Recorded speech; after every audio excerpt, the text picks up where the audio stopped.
In today's video, we're taking a look at some NHL trade and free agent rumors, focusing on teams like the Anaheim Ducks, the San Jose Sharks, the Chicago Blackhawks, and Edmonton Oilers. Plus, we also have a big apology from an Ottawa newspaper against Senators owner Eugene Melnyk. We'll discuss all that coming up next.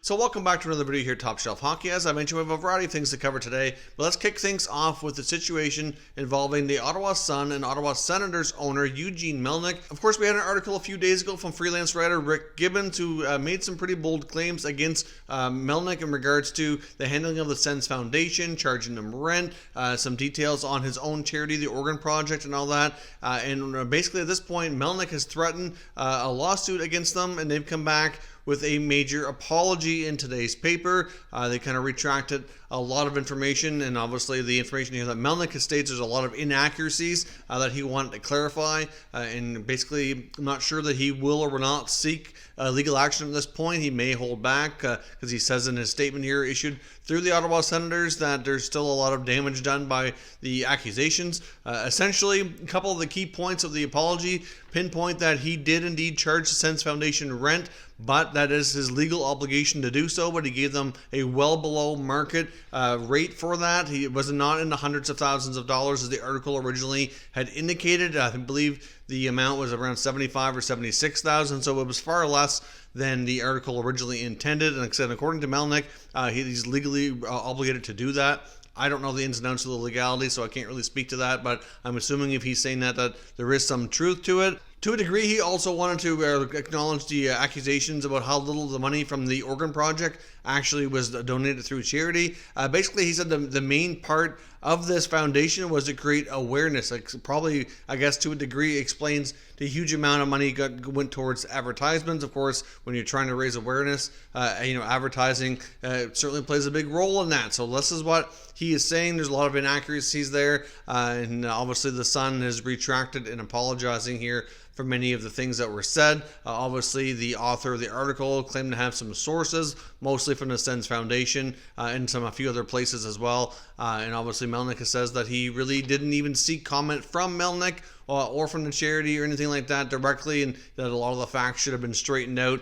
And I guess we'll see what comes of this, if anything further. One of the other big things as well that was talked about in the apology and that Melnyk referenced in his statement that he released indicates that the issues that they were having with the Sens Foundation wasn't so much around the rent cost or anything like that. It basically alluded to the fact that he felt that more of the money through the Sens Foundation wasn't reaching charities because of the high amount of money being paid out through salaries through all the people that were running the foundation, and that was his biggest concern. And he listed off several, obviously, number of people, obviously no names attached, but just the number of people in different positions making high salaries, many of them in the six figures, which was eating away at the money that was obviously could go directly to charities. Obviously, we see that a lot, though. It's not uncommon. The fact that they were getting 50 cents to the dollar of money raised out to charities into the hands of people that they were actually raising the money for. I'm not sure how that compares to other charities, but I know there's lots of other charities that certainly have a lot of high-ranking,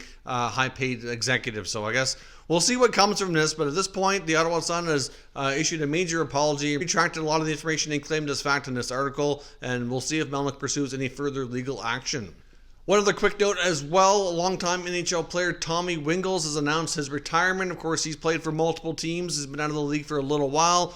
Played for the Sharks. I know towards the end he had a stint with the Senators as well in the Boston Bruins. Played a little bit over in Europe and has officially announced that he is now done with pro hockey, so certainly best to him in his post-retirement. And as I mentioned as well, we want to take a look at some trade and free agent rumors, mostly focusing on four teams today. Let's kick things off with the Chicago Blackhawks, referencing an article from The Athletic and author Mark Lazarus, looking at some different moves that the Hawks could be looking at for the offseason. He did interview Stan Bowman as well and get a few quotes from him on some intentions. And as Bowman mentioned, which is probably the same with a lot of NHL teams, basically when it comes to their signings that they need to take care of, he's kind of waiting and seeing right now. There's not a lot to go on. Before NHL teams, the Hawks included, make much of a commitment to different players, they need to know the projections of what the cap is going to be next year, and they don't have those figures yet. And obviously with everything going on and the lost revenue, the NHL being paused, they need a little bit more clarification on that before they can sign contracts, because they need to know how much money they can spread around to the different contracts that need to be looked after. So that's essentially why we haven't had a lot of news from many teams in that regard. I know there was a flurry of signings at one point, but they were all shorter term signings, many of the players coming from Europe and things like that on cheaper deals. Now in regards to the Hawks, they do have a couple of key important restricted free agents, including Strome and Kubalik. The high priority for both of them to be signed. I know the author here, Mark Lazarus, indicates that he feels that they're both big parts of the team's future. There was some talk about Dylan Strome, whether or not he would actually remain with the club and be signed. Could they trade him? His production was down this year, but if you take a look at really how the team did as a whole, I think there's other factors at play here more than just Strome.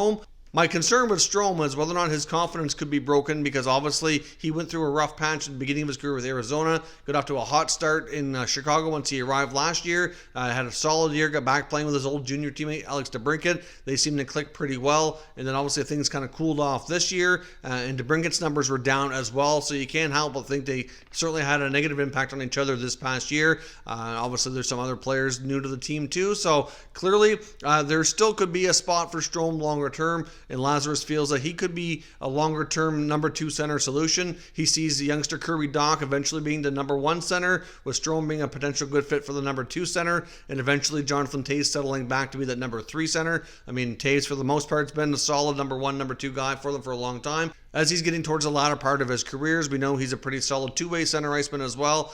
So I can see him being a really solid number 3 guy, later into his career. So that certainly looks to be what Lazarus is projecting, and I really think that makes a lot of sense. But at the same time, because of Strome's numbers being down, that should hopefully help them get a little bit more of a realistic signing to help keep the numbers in check. Obviously, based on his previous year with Chicago, there were some concerns he might want too much money. They might have a hard time fitting him in. But Kubalik's another prime example of a player they need to sign. We don't want to have another situation like we saw with Artemi Panarin, where he came over, had a solid year, and then within no time they had a hard time affording him, and now he's moved on. It had to be traded, obviously, to Columbus, and now he's with the Rangers. So they don't want to lose him in the short term either. So they need to get these contracts figured out. Obviously, a big question mark for the Hawks as well is in goal. Who will be their goalie next year as a starting goalie, especially? Clearly, for the most part this year, they had Corey Crawford and Robert Leonard.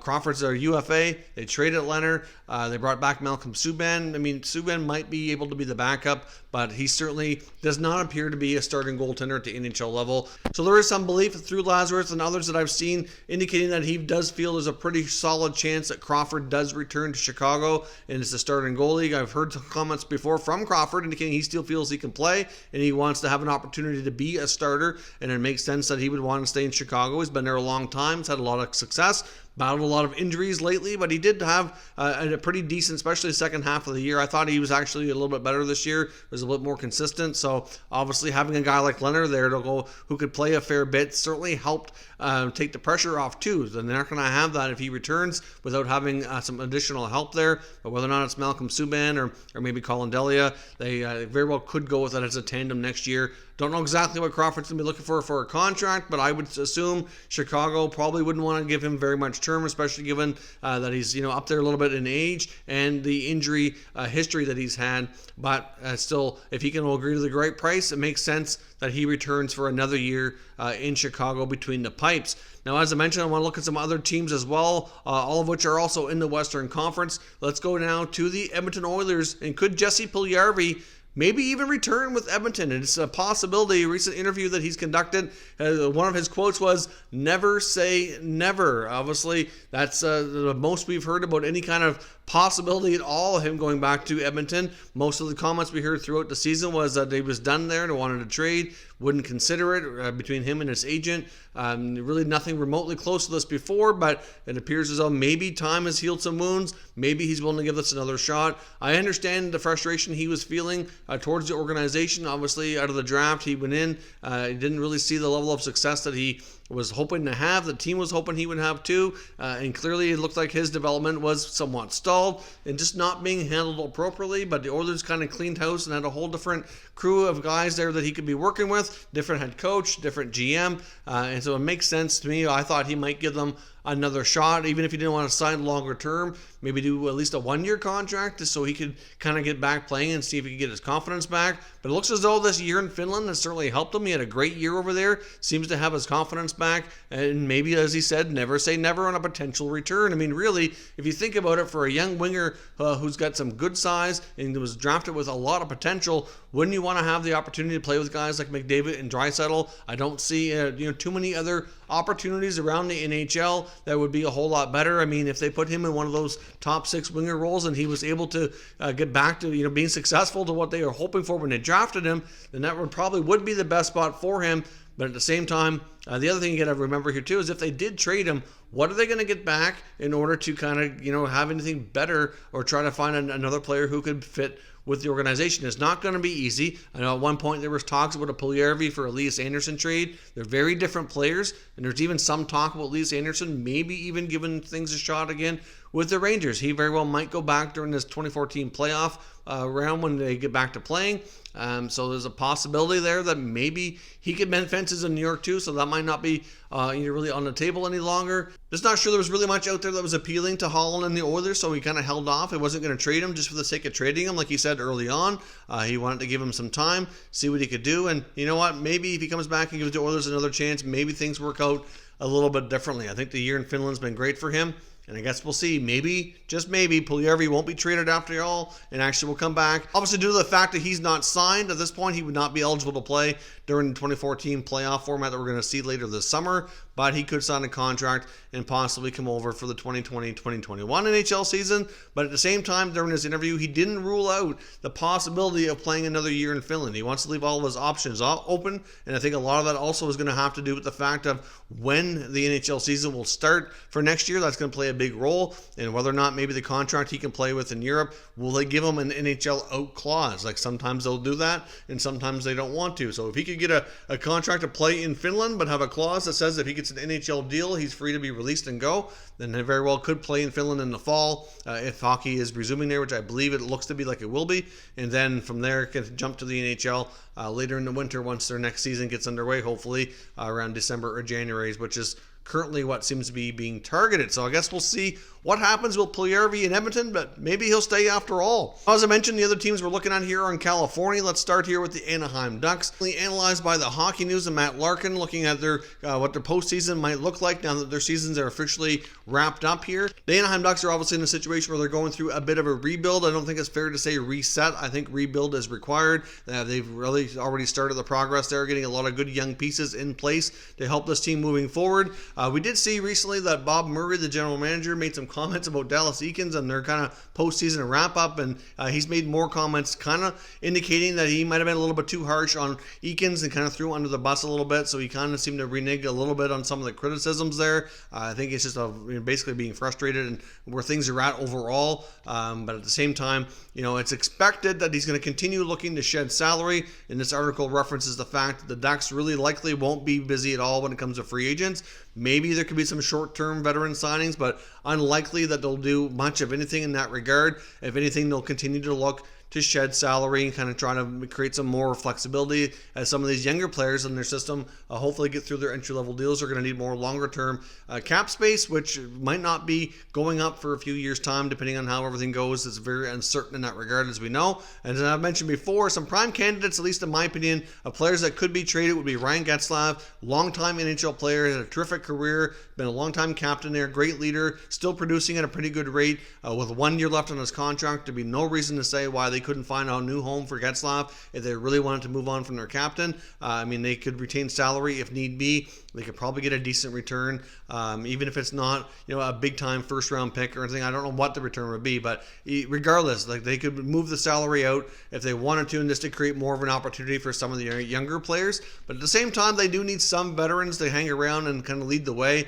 Getzlaf could be that guy, but he's only got 1 more year left on his contract. I would be surprised if he remains in Anaheim much beyond that. maybe he would move on to another team and maybe try to chase one more Stanley Cup before he retires, because he probably still have a few years left when his contract comes to an end next year. If he's not traded before the season starts, wouldn't be surprising if they're out of the playoffs again, that he is a trade deadline acquisition. But a team might be willing to pay a little bit more in the offseason to have him for a full year, and that's something that Bob Murray certainly needs to consider. And as I mentioned before, the Ducks have been on a bit of a signing rampage here with signing all kinds of defensemen to one-way deals, and they're all defensemen that are cheaper contracts, less established guys, and I do feel like that's a pretty good, strong possibility that they do trade one of their more veteran defensemen. I know, looking at all the defensemen that they've moved out over the years, at one point Anaheim had one of the deepest, youngest blue lines in the NHL, as a lot of these guys have matured. Some of them have been moved on and traded.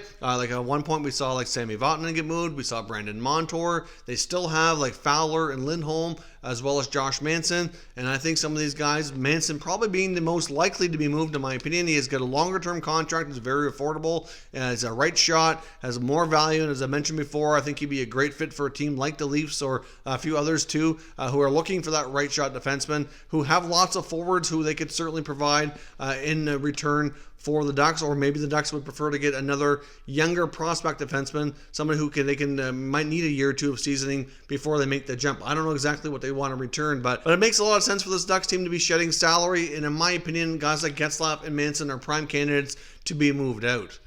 Now, in regards to the San Jose Sharks, they're going to have around $15 million to sign some of their remaining players here. They have a lot of contracts that are going to be either needing to be signed or players need to be replaced. Obviously, they have backup goalie Aaron Dell, which many believe could have played his last game as a Shark. You've got veterans like Thornton and Marlowe need new deals if they're going to remain with the team. Kevin Labanc, who signed a really generous team-friendly deal, 1 year, $1 million last year, needs to get paid. He has arbitration rights this year, and we've talked about him before. Possibility, will he be signed or will he be traded? The arbitration rights are certainly going to be in his favor to get a more favorable contract, and really based on, even though his numbers were down a bit this past year, he could still get a contract in that $4 to $5 million range, and that could eat up a lot of the remaining salary cap space. So as I mentioned before, I would not be shocked or would not rule out the possibility of Labanc being a player that is traded out. Even though he's a younger player and could prove to be a big part of their future, they might be one of the easier players to move. I mean, they have a lot of guys on long-term deals that just probably aren't going anywhere. I would be shocked if they traded guys like Meyer or Hurdle or Compton, Logan Couture. They got guys like Erik Karlsson just got a mega contract. He's not going anywhere. I wouldn't think. I'd be surprised if Vlasic was moved. He's got a full no-move clause. I can see Brent Burns, like I mentioned before, maybe, of all the guys that are there as veterans on longer-term deals, he might be the guy to go, but he's got a complicated contract too. It's an expensive amount of money with still a fair bit of term left, and he does have some say in a modified no trade. There'd be very limited action they could do without his consent. So the Sharks are kind of be up against it. They may not have a choice but to trade a player like Labanc so that they have more salary cap flexibility. But as we know, General Manager Doug Wilson is not opposed to making blockbuster trades. A lot of the team's players that are there now on longer-term deals were required in pretty substantial trades as well at some point during his tenure as GM. So it wouldn't be surprising if he finds a way to go out and do it again, because many feel that it's not going to be taking this team in a rebuild route. It's going to be more of a quick reset, make a few changes, and try to get back to being, not only a playoff contender, but a cup contender that try to go deep into the playoffs here in the short term. And that, to me, in my opinion, is going to be very, very difficult to do. I know goaltender Martin Jones is not getting the job done. This article also talks about the possibility of could they look to maybe buy out Jones, but I really feel that's going to be way too expensive. He's going to have a lot of term left on his contract, so that's going to create a lot of dead cap space for several years. I don't see that happening, and trading him with the way he's played the last few years is going to prove to be extremely difficult too. I mean, you'd have to sweeten the pot substantially, I think, to get somebody to take Jones off your hands. And they just don't really have a deep prospect pool. They don't have a lot of draft picks. They've already moved a lot of them. So I'm not really sure what they could do to sweeten the pot to get a team to take Jones on. They might be stuck with Jones for some time yet. I don't know if they can really get themselves out of that one. But I guess, like I said, we'll see what happens. But the Sharks very well are going to be in a situation where they need to make some tough decisions. And I think Labanc very well could be one of the key players that's traded. Due to the fact that he's young, he's got value. And even though they might not want to move him, it might be easier than some of the long-term veterans on big-time contracts. So let me know your thoughts on everything discussed today down below in the comment section, and we can discuss further. If you're new to the channel, consider subscribing and turning on your notifications so you don't miss any future content, and give this video a thumbs up if you enjoyed it. I'd appreciate it if you did. As always, thank you for watching, and I will catch you next time.